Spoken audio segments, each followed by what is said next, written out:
Victoria Chen had always prided herself on being in control. At 45, she owned 3 successful tech companies and lived in a penthouse that most people only saw in magazines. Her days were filled with board meetings, international calls, and decisions that affected thousands of employees. But today felt different. She pushed open the heavy glass doors of her Manhattan apartment, her heels clicking against the marble floor. The business trip to Tokyo had ended 2 days early when the deal closed faster than expected. Usually she would call ahead to let Rosa, her housekeeper, know she was coming home. But this time she wanted to surprise her. The apartment felt unusually warm and alive. Instead of the usual silence that greeted her, she could hear soft voices coming from the kitchen area.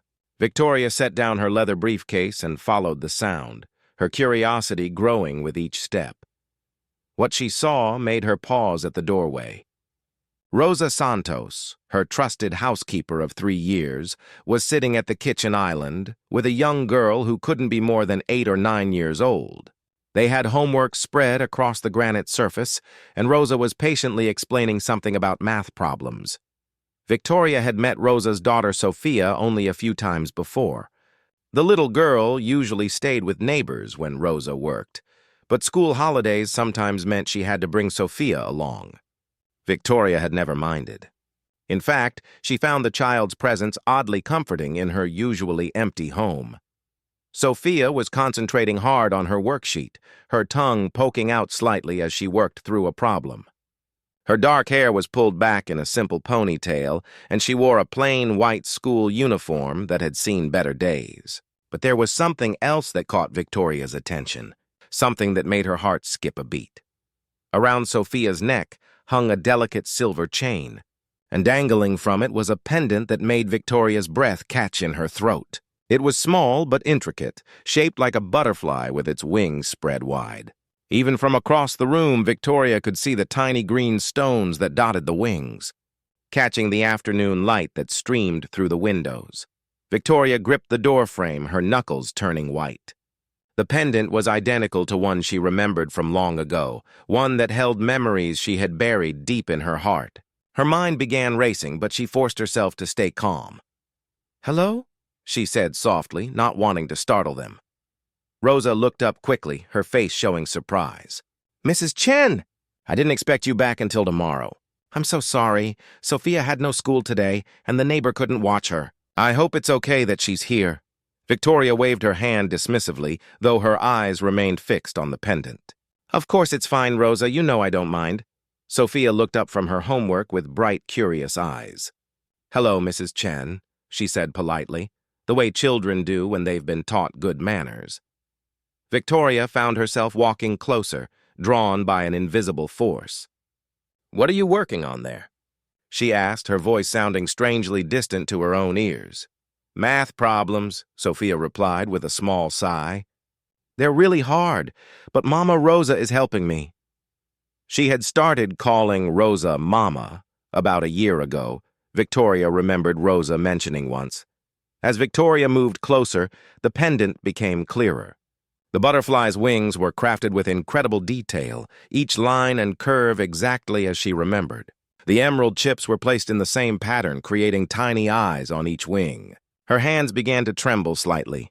"That's a beautiful necklace you're wearing," Victoria said, trying to keep her voice steady. Sophia's face lit up instantly. She reached up to touch the pendant with careful fingers. "Thank you. It's my most favorite thing in the whole world. My grandmama gave it to me before she went to heaven." The words hit Victoria like a physical blow. She had to grip the back of a chair to steady herself. "Your grandmother?" she managed to ask. "Yes," Sophia said, her voice taking on the reverent tone children use when talking about someone they love deeply. "Mama Rosa's sister was my first mama, but she got sick and went to heaven too. Before that happened, she told me this necklace came from my very first mama, the one who had me in her tummy." Victoria felt the world spinning around her. She closed her eyes for a moment, trying to process what she was hearing. When she opened them, Sophia was still looking at her with those bright, trusting eyes. "It's very special," Sophia continued, clearly enjoying having someone show interest in her treasured possession. "My first mama wanted me to have it, so I would always remember that she loved me, even though she couldn't take care of me." Carmen Mama told me that before she got sick. Rosa was watching this exchange with growing confusion. She had never seen her employer show such intense interest in Sophia before, and Victoria's face had gone pale. "Mrs. Chen, are you feeling all right?" Rosa asked with concern. Victoria realized she needed to compose herself. She straightened up and managed a smile, though it felt forced. "Yes, I'm fine. Just tired from the long flight. It really is a lovely piece of jewelry." She reached out almost unconsciously, then caught herself. "May I look at it more closely?" Sophia nodded eagerly and leaned forward. Victoria's hands shook as she gently lifted the pendant, being careful not to touch Sophia's skin. The moment the silver touched her fingers, she was transported back 26 years. She remembered this exact butterfly, remembered the weight of it in her palm, remembered the way the emeralds caught the light. She remembered her own grandmother wearing it, then her mother, and finally herself. She remembered the day she had carefully placed it around her newborn daughter's neck, whispering promises she wasn't sure she could keep. The butterfly had a tiny inscription on the back, so small you needed to look closely to see it. Victoria knew what it said without looking. "Always fly free." It had been her family's motto for generations. "It's beautiful," Victoria whispered, her voice thick with emotion she was trying desperately to hide. Sophia beamed with pride. "Carmen Mama said my first mama must have been very special to give me something so pretty." "Do you think that's true?" Victoria had to look away for a moment. When she looked back, she saw herself in Sophia's dark eyes, in the stubborn set of her chin, in the way she tilted her head when she was thinking. "Yes," Victoria said softly. "I think your first mama loved you very much." The innocent trust in Sophia's expression nearly broke Victoria's heart. This child had no idea that the woman she was talking to was the person who had given her that pendant, who had held her for just a few precious hours before saying goodbye forever. Victoria realized she had been staring for too long. Rosa was looking at her with open confusion now, and Sophia was starting to seem a bit uncomfortable with the attention. "Well," Victoria said, forcing herself to step back, "I should let you finish your homework. Math is important." "I know," Sophia said with another sigh, "but it's really hard sometimes." Victoria surprised herself by saying, "If you ever need help with anything, you can ask me." "I'm pretty good with numbers," Sophia's face brightened. "Really? That would be great. Mama Rosa is good at helping, but sometimes the problems are tricky for both of us." Rosa looked even more surprised.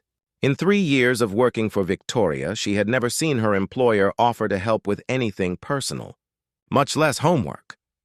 Victoria needed to get away before she said or did something that would raise even more questions. "I think I'll go rest now. Rosa, take your time with Sophia. There's no rush." She turned and walked toward her private study, her legs feeling unsteady beneath her. Behind her, she could hear Sophia asking Rosa why Mrs. Chen seemed sad, and Rosa's gentle response that sometimes grown-ups just got tired. Once in her study, Victoria closed the door and leaned against it, her hand pressed to her chest where her heart was pounding. After all these years of wondering, of hiring private investigators who found nothing, of sleepless nights wondering if her daughter was safe and happy, the answer had been right here in her own home.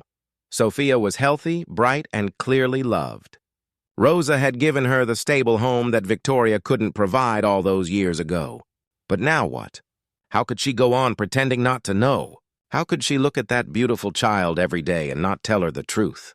Victoria walked to her window and looked out at the city below. Somewhere out there was the hospital where Sophia had been born, where Victoria had made the hardest decision of her life. She had been 19, alone and terrified. She had nothing to offer a baby except love. And she knew that love alone wasn't enough. Now she had everything money could buy. But the one thing she wanted most had been right here all along, wearing the pendant that connected them across all these years. Victoria sank into her chair and put her head in her hands. She had built an empire, made tough decisions that affected millions of dollars and thousands of jobs. But nothing had prepared her for this moment, for the overwhelming mix of joy and heartbreak that came with finding her daughter again. Outside her study door, she could still hear Sophia's voice asking Rosa questions about her math homework. completely unaware that her world was about to change forever. Victoria couldn't sleep that night. Every time she closed her eyes, she saw Sophia's innocent face and that familiar butterfly pendant resting against her small chest. But more than that, she saw herself 26 years ago, scared and alone in a hospital room that smelled like disinfectant and broken dreams. She had been Victoria Martinez then, not the powerful businesswoman she was today. At 19, she was just a college sophomore studying computer science at a small university in Queens. Her life had been simple but hopeful. She worked part-time at a local diner to pay for her textbooks, lived in a tiny studio apartment, and dreamed of one day starting her own technology company. Then she met David Rodriguez. He was charming, older, and seemed so sure of himself. He was 24 and worked as a sales manager at an electronics store. When he smiled at her across the diner counter and asked her out, Victoria felt like the luckiest girl in the world. For 3 months, everything seemed perfect. Victoria remembered how her heart had pounded when she realized she was late. She had bought the pregnancy test with shaking hands, using her tip money from the diner. When she saw those 2 pink lines, her whole world changed in an instant. She had been so naive, thinking David would be excited about the news. She remembered calling him, her voice trembling as she asked him to come over because she had something important to tell him. He had arrived with flowers and that easy smile she had fallen in love with. But when she told him about the baby, his face went completely white. "Are you sure?" he had asked, setting the flowers down on her tiny kitchen table. "I took 3 tests," she had whispered. "They were all positive. What happened next still hurt, even after all these years." David had stood up, run his hands through his hair, and started pacing around her small apartment like a caged animal. "This can't be happening," he kept saying. "This can't be happening right now." Victoria had tried to stay calm. "We can figure this out together. Maybe we could get married, start a family earlier than we planned." David had stopped pacing and looked at her like she had suggested they move to Mars. "Victoria, I'm not ready for this. I'm not ready to be a father. I have plans, goals. I can't throw my life away because of one mistake." The word mistake had cut through her like a knife. Their baby wasn't even born yet, and he was already calling it a mistake. "What are you saying?" she had asked, though part of her already knew. "I'm saying you need to handle this. There are options, you know. It's early enough that you could take care of it." Victoria had stared at him, this man she thought she loved, this man she thought loved her back. "You want me to get rid of our baby?" "It's not a baby yet," David had said coldly. "It's just a problem that needs a solution." Victoria had asked him to leave. He did, and she never saw him again. Later, she heard through mutual friends that he had moved to California the next week. He left no forwarding address, no phone number, no way to reach him. He had simply vanished from her life as if the 3 months they spent together had never happened. The hardest part came when Victoria told her parents. She had driven to their house in New Jersey on a gray Sunday afternoon, her stomach churning with nerves. Her parents had always been strict Catholics who believed strongly in traditional values. They had sacrificed so much to send her to college, working double shifts and saving every penny. Her mother had been kneading dough for bread when Victoria walked into the kitchen. The familiar smell of yeast and flour should have been comforting, but that day it just made her feel sick. "Mama, Papa," she had said in Spanish, the language they spoke at home. "I need to tell you something important." Her father had looked up from his newspaper, smiling at his daughter who had always made them so proud. Victoria was the first person in their family to go to college. They bragged about her to all their friends and neighbors. When she told them about the pregnancy, the silence that followed was deafening. Her mother's hands had stopped moving in the dough. Her father's newspaper slowly lowered until she could see his shocked face. "Who is the father?" her father had finally asked, his voice deadly quiet. When Victoria explained that David had left, that he wanted nothing to do with the baby, her father's face had turned red with anger. But the anger wasn't directed at David. It was directed at her. "How could you bring this shame on our family?" he had shouted, standing up so quickly his chair fell backward. "We raised you better than this. We taught you about right and wrong," Her mother had started crying, her flour-covered hands shaking. What will people say? What will Father Martinez say when he finds out? Victoria had tried to explain that she loved David, that they had been careful most of the time, that she never meant for this to happen. But her parents weren't listening anymore. "You have two choices," her father had said, his voice cold as winter. "Get married to that boy immediately, or don't come back to this house." "Papa, he's gone," Victoria had pleaded. He moved away. "He doesn't want the baby." "Then you made your choice," her mother had said through her tears. "You chose to throw away everything we worked for, everything we taught you." Victoria had begged them to understand, to help her figure out what to do. But their minds were made up. In their eyes, she had brought disgrace to the family name. They couldn't look past their disappointment and anger to see their daughter who needed them more than ever. She left that house knowing she would never be welcome there again. Her parents kept their word.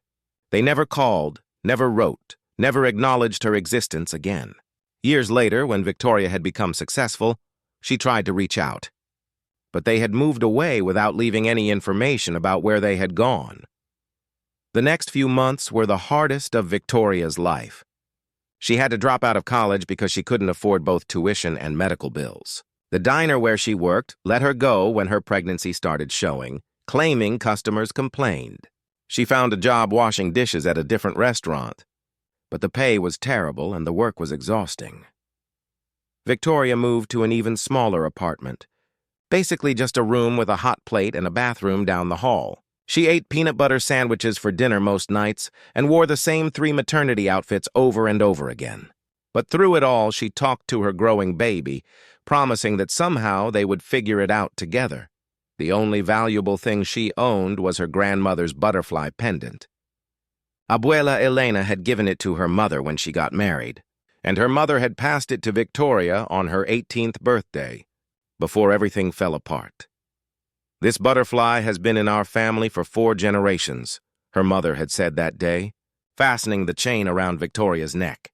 "It reminds us that no matter how hard life gets, we can always find the strength to fly." Victoria wore that pendant every day during her pregnancy. She would touch it when she felt scared or alone, remembering her grandmother's stories about how their family had come to America with nothing but hope and determination. When the labor pains started on a cold February morning, Victoria took a taxi to the public hospital. She had no insurance and no family to call. She went through 12 hours of labor with only the nurses for support, gripping that butterfly pendant so tightly it left marks on her palm. When Sophia was born, Victoria held her for exactly 2 hours and 37 minutes. She counted every second because she knew they would be the only moments she would ever have with her daughter. The baby was perfect, with dark hair and tiny fingers that gripped Victoria's thumb like she never wanted to let go. The social worker had been kind but firm. The adoptive family was waiting, all the papers were signed, and it was time to let go. But before she did, Victoria unfastened her grandmother's necklace and carefully placed it around her daughter's tiny neck.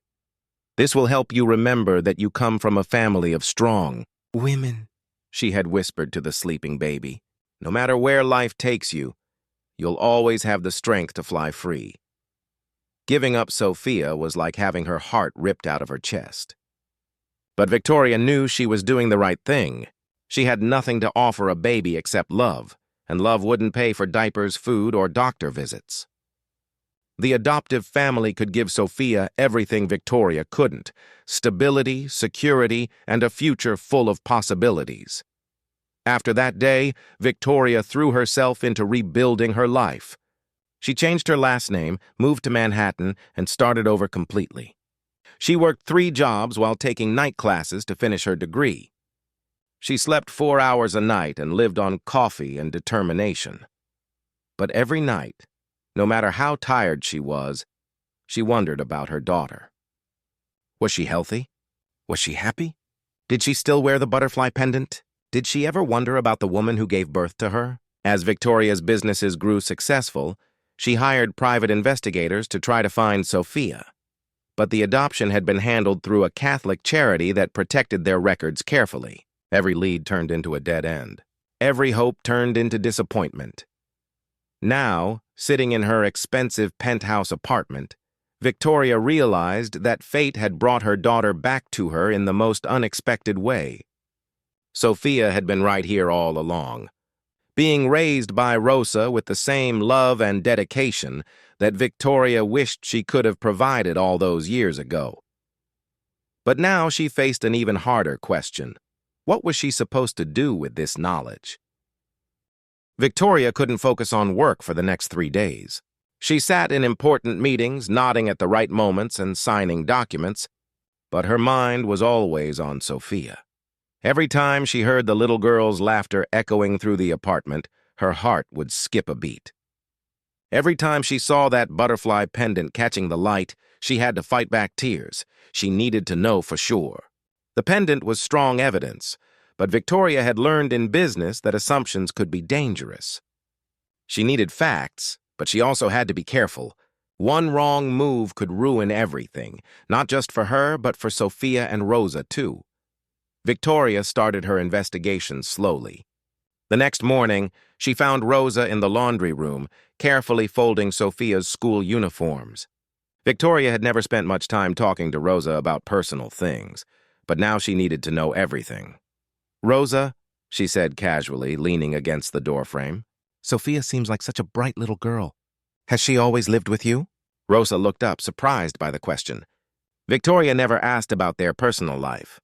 "Oh no, Mrs. Chen. Sophia came to live with me 2 years ago after my sister passed away." Victoria felt her pulse quicken, but she kept her voice steady. "I'm sorry for your loss. Your sister raised Sophia?" "Yes," Rosa said, her voice growing soft with sadness. Carmen couldn't have children of her own. She and her husband tried for many years, but it never happened. Then when Carmen was 35, they decided to adopt. Sophia was just a tiny baby when she came to them. Victoria gripped the doorframe tighter. "That must have been wonderful for them." "It was," Rosa smiled, remembering. Carmen used to say that Sophia was her miracle baby. She loved that little girl more than life itself. When Carmen got sick with cancer, all she worried about was what would happen to Sophia. "She made me promise to take care of her, like she was my own daughter." Victoria's throat felt tight. "And Sophia's birth parents?" Rosa shrugged as she folded a small sweater. Carmen never knew much about them. The adoption was through St. Mary's Catholic Charity downtown. They told her the birth mother was very young, a college student who couldn't take care of a baby. Carmen always said she hoped the girl was okay, that she had gone on to have a good life. Victoria had to turn away for a moment. St. Mary's Catholic Charity was exactly where she had arranged Sophia's adoption 26 years ago. The pieces were falling into place, but she needed more proof. "Sophia seems to treasure that necklace she wears," Victoria said, trying to sound casual. "Oh yes, that butterfly pendant," Rosa said. "Carmen told me it came with Sophia from the adoption agency." The birth mother had left it for her. Carmen always made sure Sophia knew how special it was, that it proved her first mother loved her very much. Victoria excused herself quickly, claiming she had an important phone call to make. But instead of going to her office, she went to her bedroom and sat on the edge of her bed, shaking. Everything Rosa had told her matched perfectly with what Victoria remembered from that terrible, beautiful day when she gave birth to Sophia. Over the next few days, Victoria became a detective in her own home. She started working from home more often, claiming she needed fewer distractions. Really, she wanted to observe Sophia, to look for similarities between them that might confirm what her heart already knew. The more time she spent around Sophia, the more convinced she became. Sophia had Victoria's stubborn chin and the same way of tilting her head when she was thinking hard about something. She was left-handed, just like Victoria. When she concentrated on her homework, she bit her lower lip the same way Victoria did when she was working on difficult problems. But physical similarities weren't enough. Victoria needed concrete proof, and she knew exactly how to get it. She called her personal assistant and asked him to arrange for a genealogy expert to visit the building. "Tell him we're interested in researching the history of this penthouse building," she instructed. "I want to know about all the families who have lived here over the years." The genealogy expert, Dr. Robert Kim, arrived the following Tuesday afternoon. Victoria had chosen him carefully.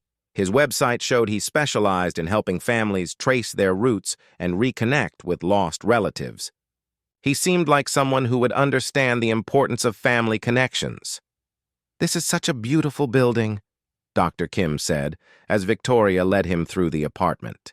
"Buildings like this hold so many family stories." Victoria nodded, her plan forming as they walked. "Actually, Dr. Kim, I'm hoping you might be able to help me with something else, too. I've become quite fond of my housekeeper's daughter. The little girl was adopted, and I'd love to learn more about her family heritage. Perhaps we could trace her genealogy as a gift?" Dr. Kim's eyes lit up. This was exactly the kind of work he loved most. What a thoughtful gift. "Do you have any information about her biological family?" "Very little," Victoria said carefully. "But I was thinking if we could get a small DNA sample, you might be able to tell us about her ancestry, where her family originally came from. That kind of information could be so meaningful for an adopted child." When Rosa and Sophia arrived that afternoon, Victoria introduced Dr. Kim as someone who was helping research the building's history. Sophia was fascinated by his stories about old families and their traditions. "Would you like some juice while Dr. Kim tells us about the families who used to live here?" Victoria offered, bringing out a special glass, one that she would be able to collect later for DNA testing. Sophia drank her juice eagerly while Dr. Kim shared interesting stories about the building. When she finished, Victoria casually took the glass to the kitchen, wrapping it carefully in a clean cloth and storing it in a sealed container. Getting her own DNA sample was easier. Victoria had been tested years earlier as part of an executive health program at her company. She still had those results in her personal files. The waiting was torture. Dr. Kim had sent both samples to a laboratory that specialized in family DNA matching. Victoria tried to stay busy with work, but she found herself checking her email every few minutes, hoping for results. Meanwhile, she continued her careful investigation. She visited St. Mary's Catholic Charity, claiming she was interested in making a donation. The building looked exactly the same as it had 26 years ago, with the same faded carpet and the same smell of old books and candle wax. "We've been helping families for over 50 years, the receptionist told Victoria proudly. "So many happy endings have started right here in this building." Victoria wanted to ask about Sophia's adoption, but she knew they wouldn't tell her anything. Adoption records were sealed, and even if they weren't, too much time had passed for most of the staff to remember individual cases. Instead, she donated $25,000 to the charity's children's programs. "I was helped by organizations like this when I was young," she told them, which was true in a way. A week later, Dr. Kim called with the results. Victoria was in her office when her phone rang, and she answered it with trembling hands. "Mrs. Chen," Dr. Kim said, his voice full of excitement, "I have some remarkable news about the DNA samples you provided." Victoria's heart was pounding so hard she could barely hear him. "What did you find?" "The results show a direct familial match," Dr. Kim said. "Based on the genetic markers, there's a 99.7% probability that you and Sophia are mother and daughter." Victoria dropped into her chair, tears streaming down her face. Even though she had known in her heart, hearing the scientific confirmation made it real in a way that overwhelmed her. "Mrs. Chen? Are you there?" Dr. Kim's voice seemed to come from far away. "Yes," she whispered. "Yes, I'm here. This is quite unusual," Dr. Kim continued. "In all my years of genealogy work, I've rarely seen such a clear match outside of cases where families are specifically looking for each other. May I ask how you knew to test these particular samples?" Victoria wiped her eyes, trying to compose herself. "It's a long story, Dr. Kim, a very long story." After she hung up, Victoria sat in her office for hours, just staring out the window at the city below. Somewhere out there was the hospital where Sophia had been born, where Victoria had held her for those precious few hours before saying goodbye. Now Sophia was here, in Victoria's own home, wearing the pendant that connected them across all these years. But knowing the truth for certain created new problems. Every day, Victoria watched Sophia playing, doing homework, chatting with Rosa about her day at school. The little girl had no idea that the woman who owned this apartment was actually her biological mother.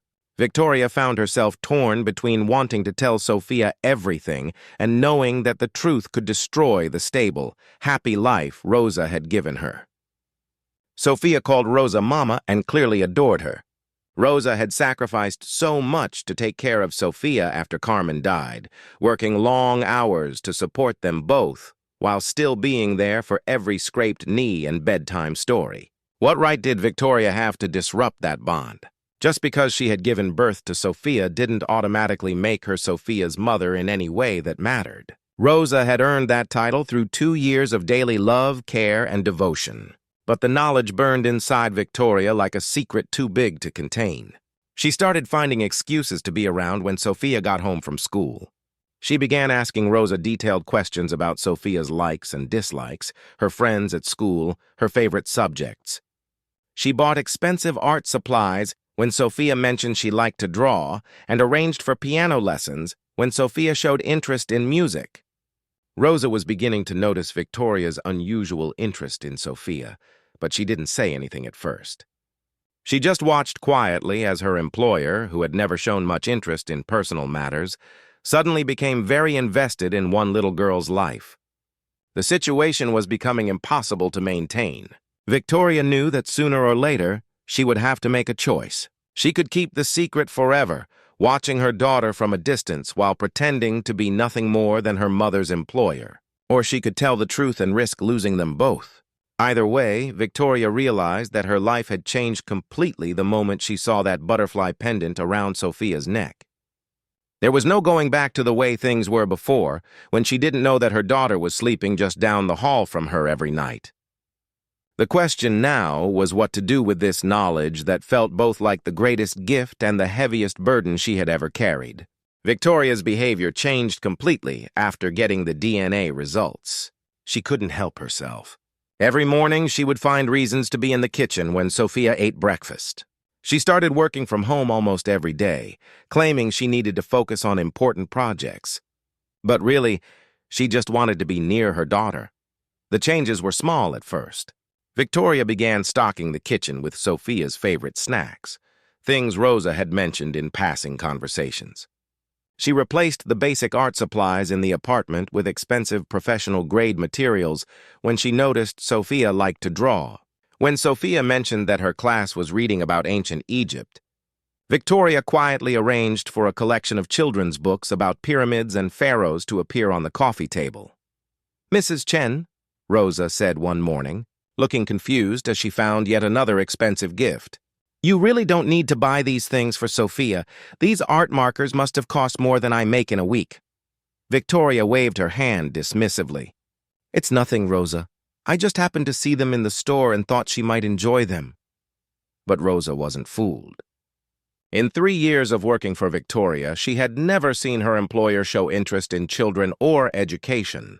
Now suddenly, Victoria seemed to know everything about what Sophia needed or wanted, often before Rosa herself noticed.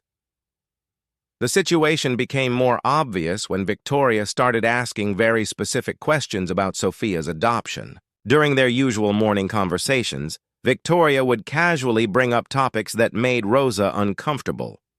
"Has Sophia ever asked about her birth parents?"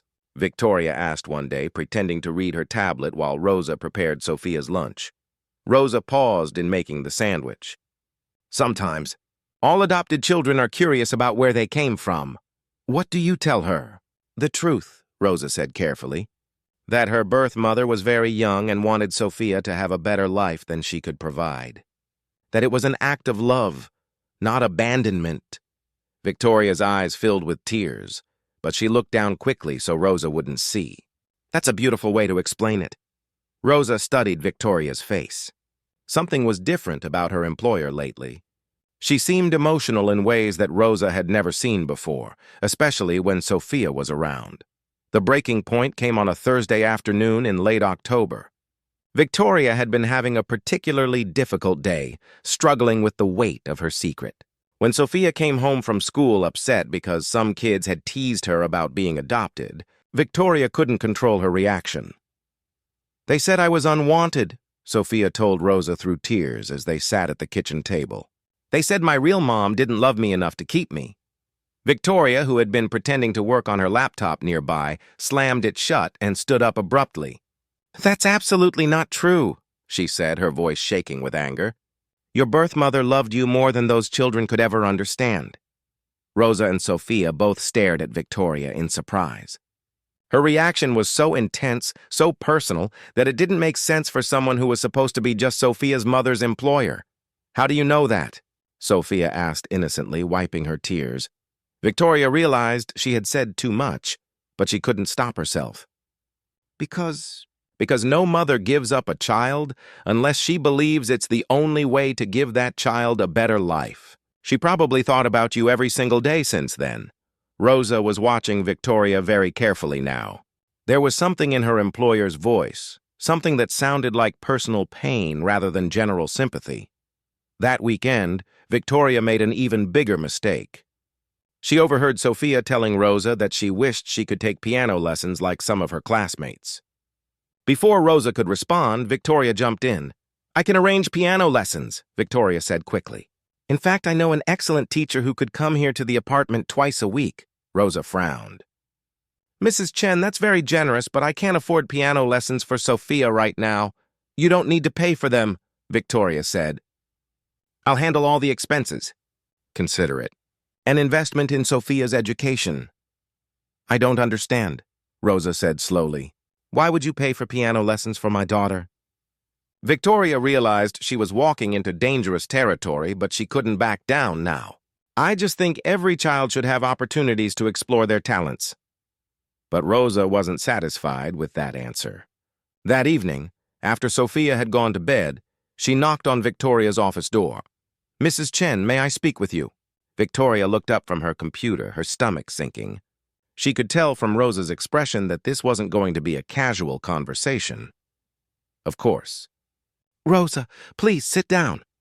Rosa sat on the edge of the chair across from Victoria's desk, her hands folded tightly in her lap. I need to ask you something, and I hope you'll be honest with me. Victoria's heart started pounding. What is it?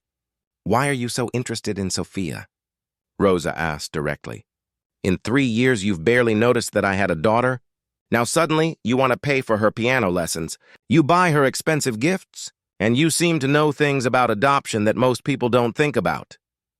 Victoria tried to look calm, but her hands were shaking. I've just grown fond of her. She's a sweet child. It's more than that, Rosa pressed. Yesterday, when those kids upset her, you reacted like someone had hurt your own daughter. And the way you talk about her birth mother, it's like you know her personally. Victoria stood up and walked to the window, unable to meet Rosa's eyes. I don't know what you're talking about. Mrs. Chen, Rosa said firmly. I may not have a college education, but I'm not stupid. Something is going on here, and I need to know what it is. If there's something about Sophia that I should know, you need to tell me. Victoria turned around, her face pale. Rosa, I think you're reading too much into things. But Rosa wasn't backing down. She stood up too, her voice growing stronger. Am I? Then explain to me why you've suddenly become so generous with a child you barely knew existed 6 months ago. Explain why you know exactly what kind of art supplies she likes. Why you seem to understand her moods better than most strangers would. Victoria felt trapped. She could see in Rosa's eyes that the woman suspected something, but she didn't know how much. And another thing, Rosa continued.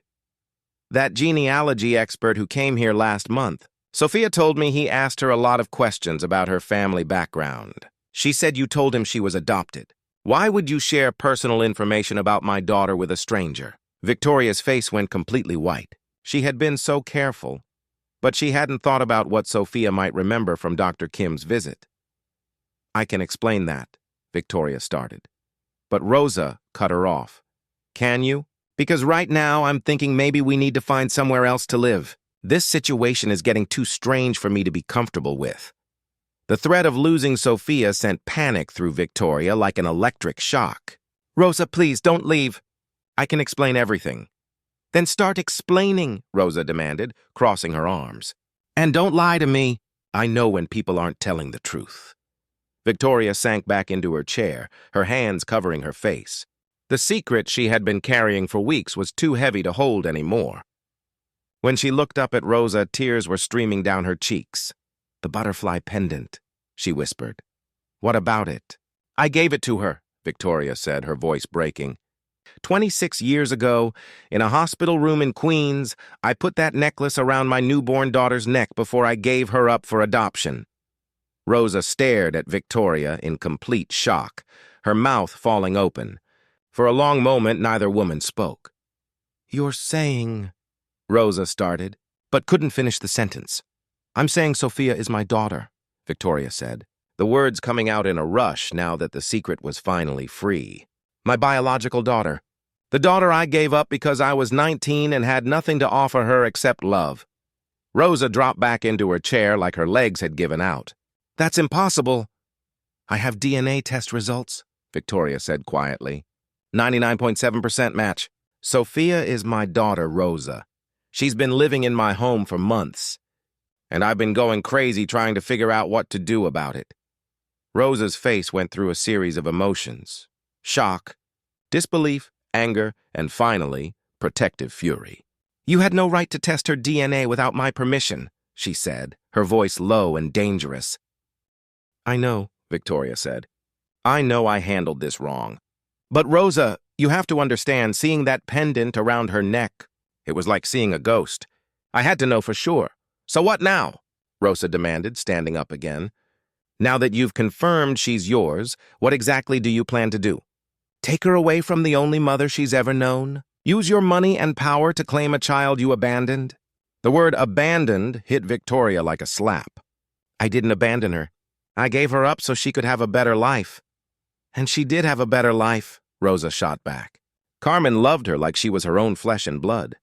And after Carmen died, I've been taking care of her, loving her, being there for every nightmare and every scraped knee. You don't get to just walk back into her life because you feel guilty." "I don't feel guilty," Victoria said, standing up to face Rosa. "I feel like I've been given a second chance to know my daughter." "Your daughter?" Rosa's voice was getting louder. "She's not your daughter. You're a stranger who happens to share her DNA. I'm the one who's been her mother for the last 2 years. Victoria realized that Rosa was right to be angry, but she also knew she couldn't just pretend this discovery had never happened. "I'm not trying to take her away from you, Rosa. I just want to be part of her life." "And what about what Sophia wants?" Rosa demanded. "Did you think about how this might affect her? She's 8 years old. She's been through enough changes in her short life. She doesn't need the added confusion of finding out her birth mother has been living in the same house all this time." Victoria hadn't fully considered Sophia's perspective, and Rosa's words made her feel ashamed. "I've been thinking about her constantly." "No, you've been thinking about yourself," Rosa said harshly. "About what you want, what you need, how you feel. But what about Sophia? What about the fact that she's happy and settled? What about the fact that learning this truth might turn her whole world upside down?" Victoria sank back into her chair, finally understanding the full weight of what she was asking. Rosa was right. This wasn't just about Victoria's feelings or her need to know her daughter. This was about Sophia's well-being and happiness. "So what do you want me to do?" Victoria asked quietly. "Pretend I never found out? Watch her every day and say nothing?" "I want you to think about what's best for Sophia instead of what's best for you," Rosa said. "And right now, I'm not sure you're capable of doing that." The two women stared at each other across the office, both of them breathing heavily from the emotional confrontation. Victoria realized that everything had changed in the space of one conversation. There was no going back to the way things were before. The next 3 days were the longest of Victoria's life. Rosa barely spoke to her except when necessary, and the tension in the apartment was so thick you could cut it with a knife. Sophia seemed to sense something was wrong, asking Rosa several times why everyone seemed so sad lately. Victoria couldn't sleep, couldn't eat, couldn't focus on anything except the possibility that Rosa might take Sophia and disappear from her life forever. She had found her daughter only to potentially lose her again because of her own selfish actions. On Saturday morning, Victoria sat in her office staring at legal documents her lawyer had prepared. With her wealth and resources, she could probably fight for custody rights. She could hire the best lawyers, present evidence of her financial stability, argue that she could provide Sophia with opportunities Rosa never could. But every time she considered this path, she felt sick to her stomach. That afternoon, while Rosa was doing laundry and Sophia was in her room reading, Victoria made a decision that would change everything. She walked to Rosa's room and knocked softly on the door. "Rosa, could we talk? Please?" Rosa looked up from folding Sophia's clothes, her face still showing the hurt and anger from their confrontation. "What is there to talk about, Mrs. Chen?" "I need to tell you something important," Victoria said. "Something I realized about myself over the past few days." Rosa set down the small shirt she was folding and looked at Victoria warily. "What?" Victoria took a deep breath. "You were right about everything you said the other night. I have been thinking about myself, about what I wanted, instead of thinking about what's best for Sophia." Rosa didn't respond, but she was listening. "I spent these past few days thinking about getting lawyers involved," Victoria continued, her voice barely above a whisper.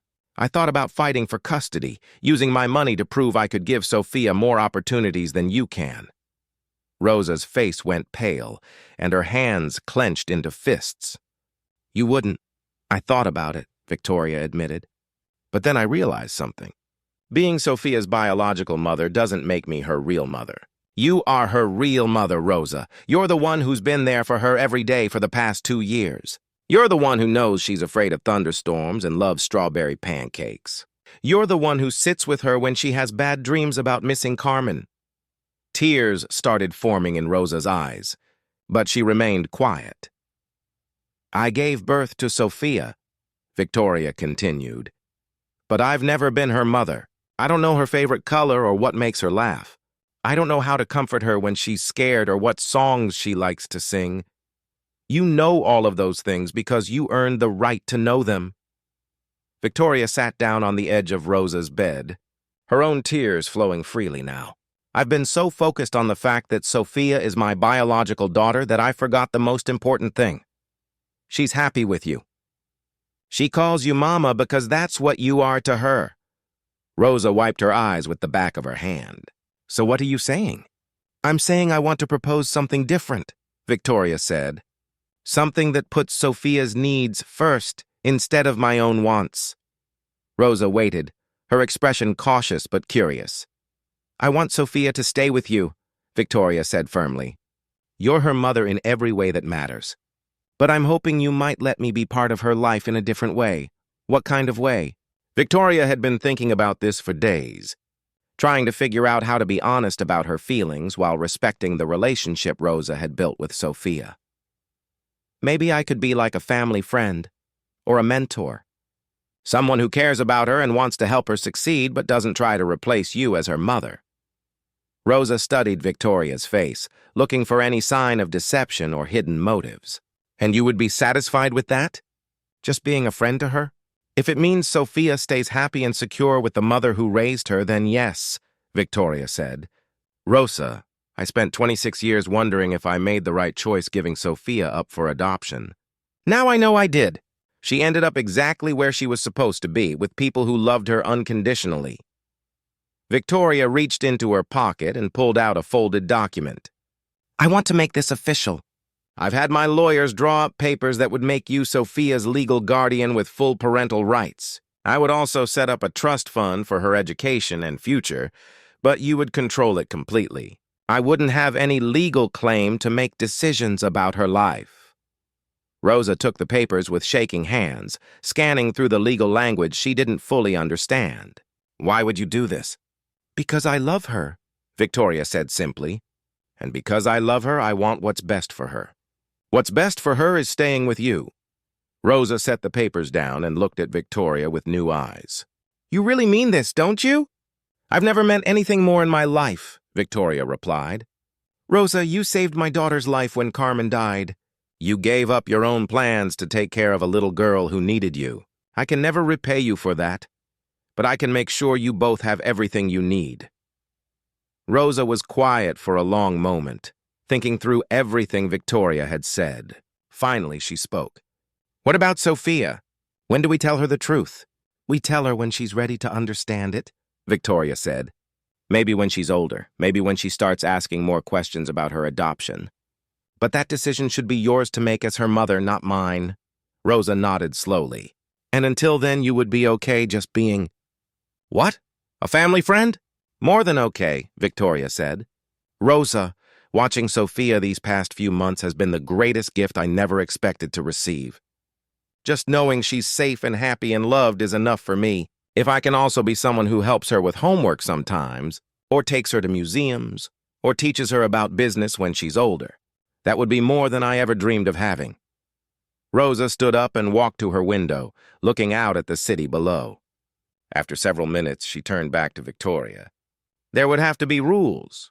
Whatever you think is best. You couldn't spoil her with expensive gifts all the time. She needs to learn the value of things. Agreed. And you couldn't try to buy her affection, or make her think you're more important than other people in her life. Of course not. And if I ever feel like you're trying to undermine my role as her mother, this arrangement ends immediately. I understand completely. Rosa walked back to her bed and picked up the legal documents again. This trust fund you mentioned, how much money are we talking about? Victoria hesitated. Enough to pay for the best schools, college, graduate school if she wants it, and to give her a good start in whatever career she chooses. Plus enough for you to never have to worry about providing for her. I don't want charity. Mrs. Chen. It's not charity, Rosa. It's a mother making sure her daughter has every opportunity to succeed in life. And please call me Victoria. Rosa sat back down, looking overwhelmed. This is all happening so fast.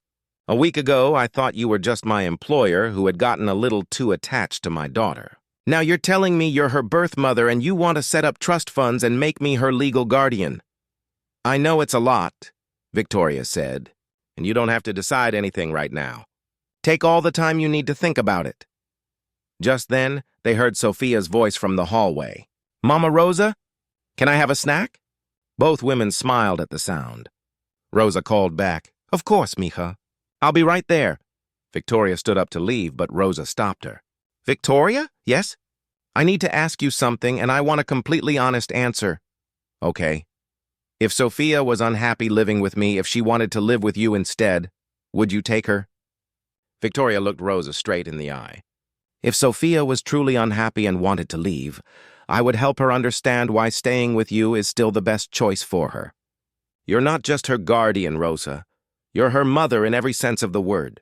I would never try to change that. Rosa nodded, seemingly satisfied with the answer. Give me a week to think about your proposal. Take as long as you need. That evening, Victoria sat in her office working on her laptop when she heard familiar footsteps in the hallway. Sophia appeared in her doorway, wearing her favorite pajamas and holding a book. Mrs. Chen? Victoria? Mama Rosa said I could call you Victoria now if I wanted to. Victoria's heart swelled. You can call me whatever feels comfortable to you, sweetheart. Victoria feels nice, Sophia said with a smile. It's a pretty name. Can I ask you something? Of course. Sophia walked into the office and sat in the chair across from Victoria's desk, the same chair where Rosa had confronted Victoria just days earlier. Mama Rosa seems happier today. Did you two work out whatever was making everyone sad? Victoria marveled at Sophia's perceptiveness. We talked about some important things, and yes, I think we understand each other better now. Good, Sophia said, swinging her legs from the chair. I don't like it when people are upset. It makes my stomach feel funny. Mine too, Victoria agreed. Sophia held up her book. I'm reading about butterflies for a school project. Did you know that butterflies can't see their own wings? They can see everyone else's wings, but never their own. Victoria felt tears prick her eyes. No, I didn't know that. I think that's kind of sad, Sophia continued. They have such beautiful wings, but they never get to see them. Other people get to see how pretty they are, but they can't see it themselves. Victoria touched the spot on her chest where she used to wear her grandmother's butterfly pendant, the one that now hung around Sophia's neck. Maybe that's okay, though. Maybe the important thing isn't seeing your own beauty, but using your wings to fly and help other people see theirs. Sophia considered this seriously, the way children do when adults treat their thoughts with respect. That's a nice way to think about it. I'm going to put that in my report. As Sophia left to go to bed, Victoria realized that Rosa had been right about something else. The most important thing wasn't that Sophia knew who her biological mother was. The most important thing was that Sophia felt loved, secure, and free to become whoever she was meant to be. A week later, Rosa signed the papers making her Sophia's official legal guardian. The trust fund was established, and Victoria quietly arranged for Rosa to receive a generous salary for her new role as Sophia's full-time guardian, rather than just a housekeeper. More importantly, they developed a routine that worked for all of them. Victoria became the family friend who helped with math homework, took Sophia to science museums on weekends, and taught her about the business world. She was there for school plays and science fairs, but always as Victoria the family friend, not as Sophia's secret mother. 6 months later, Sophia announced that she wanted to start a butterfly garden on the apartment building's roof terrace. As they worked together planting flowers that would attract butterflies, Sophia looked up at Victoria with soil on her hands and joy in her eyes. "I'm glad you're our friend, Victoria," she said simply. "You make our family feel more complete." Victoria smiled, watching this beautiful child who carried her genes but belonged completely to Rosa. "I'm glad too, sweetheart. I'm glad too." Later that evening, as Victoria watched Sophia show Rosa the progress on her butterfly garden, she finally understood what her grandmother had meant by always fly free. Sometimes love meant holding on tight, and sometimes it meant letting go. But the greatest love of all meant making sure the people you cared about had the freedom to soar, even if you could only watch from the ground. Sophia was flying free, surrounded by people who loved her and supported her dreams. And Victoria had found her way back to her daughter not as the mother who gave birth to her, but as someone who would always be there to help her spread her wings.